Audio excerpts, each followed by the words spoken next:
চলে গেছিলাম, হ্যাঁ বেশ কিছুদিন আগে চলে গেছিলাম একটা মার্কেটে। তো আমার কিছু কাজ ছিল, আর তার সাথেও একটা সবথেকে ইম্পর্ট্যান্ট কাজ ছিল আমার মনের প্রিয় এক মানুষের সাথে দেখা করার। আরে মানু, আমার মানু।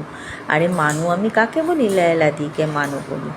তো ওইখানে ওরও কাজ ছিল, আমারও কাজ ছিল। তো আমি বললাম চলো নেকি আর পুছপুছ, দুজনে কাজটাও সেরে ফেলবো, টুকটাক উইন্ডো শপিংও করে নেবো, তার সাথে সব থেকে ইম্পর্টেন্ট দেখা, আড্ডা, হাসি এগুলোও হবে। তো এই করতে গিয়ে চলে গেলাম। তো কাজ করার শেষে খাওয়া দাওয়া না করে ফিরবো না বাপু না, আমরা সে পাত্র নই। তো সেই খাওয়া স্টলে গেছিলাম, সেখানেই দেখা হয়ে গেল মানুর এক পুরনো বান্ধবীর সাথে।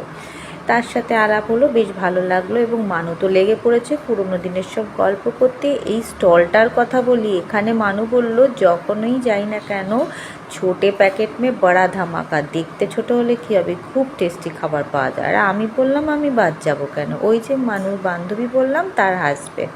তো বেশ সন্ধ্যেটা কেটেছিল আমাদের।